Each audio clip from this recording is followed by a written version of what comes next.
So what do we have in this video episode today? Let's take a look. Hazmat 17, confirmed residential structure fire. 2 vehicles on fire in the garage. One is an EV. We're starting hazmat. Perimeter is complete on the first floor. No extension, light smoke. We do have a red in the garage. Engine compartment is smoking. Oh no, not another EV fire. What is happening? Hey guys, welcome to my enthusiast channel. In this channel, I will talk about my BMW X5 and X1. I also like to give my opinions and thoughts about electric cars, EVs, or more or less electric vehicles. On top of that, I also share my holidays with my families in this channel as well. That's why it's called a hybrid channel. And if you are into this content, make sure to like and also subscribe to my channel if you wanted to. And I hope you do. In today's video episode, we are going all the way to the land of the free to watch another EV fires. Now this is going to be a scary one because this EV fire is at the home garage of the particular owner. Let's take a look. On Wednesday, January 10th, South Metro received a 911 call from a resident on South Mobile Street in Centennial reporting their garage on fire. Working smoke alarms in their house alerted them to the situation, and they saw that their electric vehicle in the garage was on fire. Upon arrival of Arapahoe County Sheriff deputies and South Metro firefighters, they observed a large volume of fire and smoke coming from the garage. An initial search of the home thankfully revealed that there was no one else inside the house, and thankfully the people who were inside safely evacuated without injuries. Once the fire was controlled, our firefighters determined that the lithium-ion battery pack inside the vehicle was still burning. That poses a great hazard and a great risk to everything around it, not only because of the risk of the fire spreading, but because the smoke that's coming off of the vehicle is very toxic. From this video, as you can see how many first responder was at this location. It's kind of scary. And one of the critical information that we hardly talk about or debate is the toxic fumes coming out from the burning electric car. This one, barely anybody talk about it. Vehicle was involved. The hazardous materials team responded to the scene.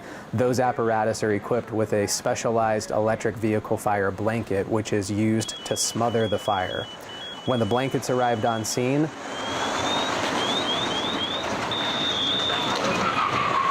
the EV car fire on this video is a Jaguar I-Pace. This owner also have a hybrid car. Not sure it's a plug-in hybrid or it's a mild hybrid.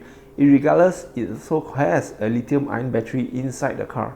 a South Metro Fire Rescue pickup truck was used to pull the burning electric vehicle out of the garage and onto the driveway where it was safer and there was less of a risk of the house catching on fire as well. Under the protection of a charged hose line, our firefighters in their full protective equipment and respiratory safety equipment applied that blanket. Command, this is a Jaguar. An electric vehicle blanket is carried on each of our hazardous materials units. There's one that's stationed in Cherry Hills Village, one in Highlands Ranch. So geographically, they can reach across our fire district in a very quick manner.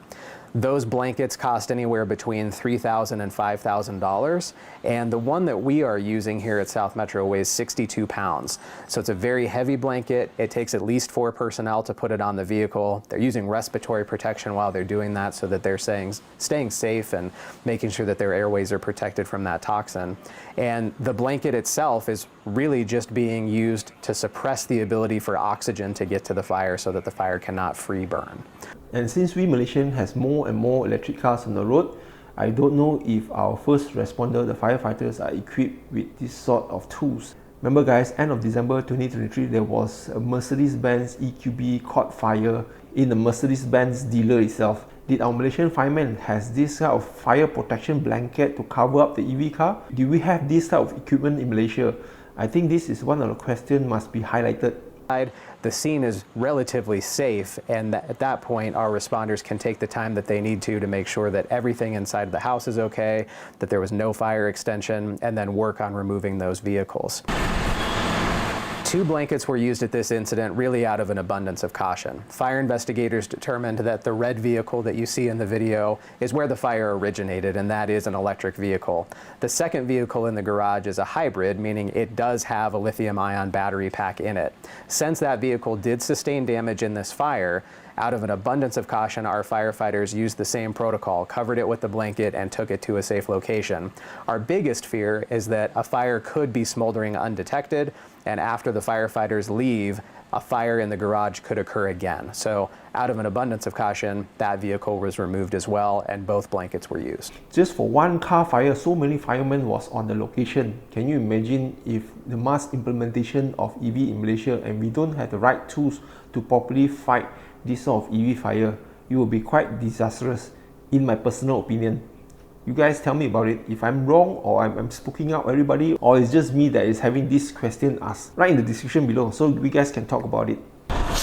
Something that was used for the first time at South Metro and something new to our community members was seeing a procession involving law enforcement leading the way with electric vehicles on a tow truck covered in this blanket and somewhat smoking as they drove down the road with a fire department escort. The fire truck escorted those tow trucks to make sure that if there was a mishap with the blanket and a fire occurred on the roadway, they would be able to suppress that fire and call additional resources as needed.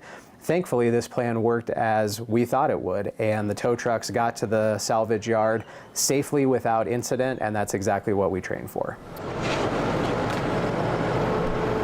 Once the vehicles are at the salvage yard, they remain underneath that electric fire blanket, which is limiting the oxygen flow to the battery, which is still smoldering.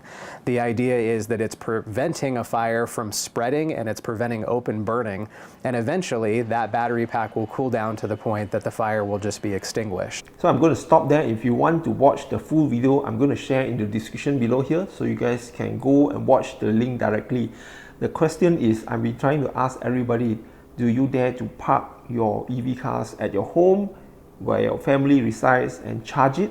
Because it might catch fire and all your loved ones are staying inside there. Now you may say, Chester, I don't charge my car at home, I charge it at a commercial EV charger. The real issue is EV car does self-combust. Unlike an ICE car, which doesn't combust if you don't ignite it. Now, even though you are driving the car, you don't have any issues, the manufacturer check everything, there's nothing wrong with it, your undercarriage gets scraped, and remember, your lithium-ion battery is positioning at the lowest point of the car. Now, if that hits one of the cell, or water seep in, especially you go through flood, the battery will self-combust. That is the logical question I'm trying to relay in this video. So please go and watch the full video. I'll link the description down below so you guys can have a full insight. Show that before you buy an EV car, you are educated enough to see the pros and cons. You decide for yourself. I'm not saying anything. You have to make your own decision. That's all I have for you guys in this video episode, and if you enjoyed this content so far, don't forget to smash the like button so that YouTube algorithm will promote this video for everyone else to see. Nevertheless, if you like my content in this channel, don't forget to subscribe. I'd love to have you as my subscriber. I'm Chester Cheng. I'll see you in my next video. Bye bye.